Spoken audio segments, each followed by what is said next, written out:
আজকে দেখাবো আপনাদের মালয়েশিয়ার যে গ্রাম অঞ্চল যে দেখতে কেমন। এটা হচ্ছে একটা চাইনিজ বিল্ডিং।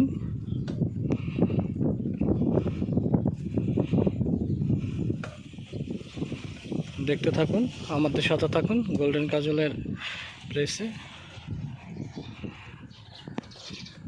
এদিকে দেখুন যে মালয়েশিয়ার বাংলাদেশে বলা হয় আবখ্যাত, খুব সুন্দর দৃশ্য।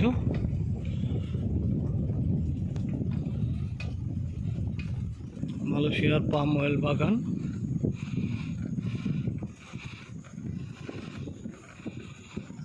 খুব সুন্দর লাগে পাম অয়েল গাছগুলো দেখতে, বাংলাদেশের সেমলি খেজুর গাছের মতো দেখতে। খুব সুন্দর একটা পরিবেশ।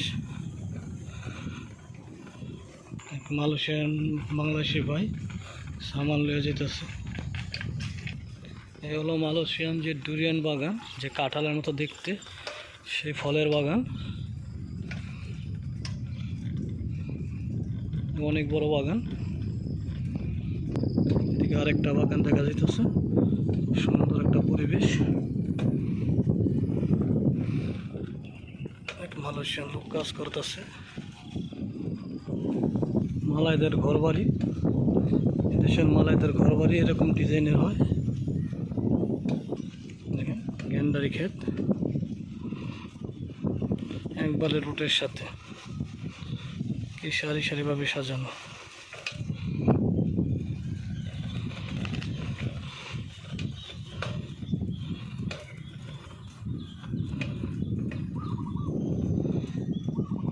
মালয়েশিয়াতে একটা জিনিস প্রচুর পরিমাণে দেখা যায়, সেটা হলো আপনার লজ্জাপতি গাছ। বাংলাদেশে এরকম লজ্জাপতি গাছ দেখা যায় না, কিন্তু মালয়েশিয়াতে গ্রাম অঞ্চল যেগুলি আছে সব জায়গায় পাওয়া যায় এই লজ্জাপতি গাছ। দেখতে খুব সুন্দর, জায়গাটা খুব সুন্দর লাগতেছে, তাই একটা ভিডিও করলাম। যারা গোল্ডেন কাজলের পেজ দেখেন সবাই লাইক শেয়ার কমেন্ট করবেন। আপনাদের ডুরিয়ান বাগান দেখাইতেছি, মালয়েশিয়া হচ্ছে ডুরিয়ান বাগান।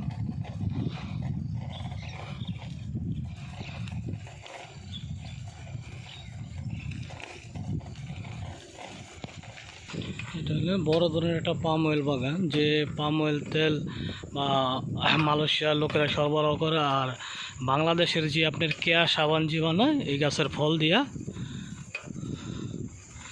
বড় বড় বাগানই মালয়েশিয়াতে পাম অয়েলের বাগান। আমি যে বর্তমানে যে রাস্তাটা শহর অঞ্চলে যাইতেছি, এটা হলো পারিস্তাঙ্গার একটা রাস্তা।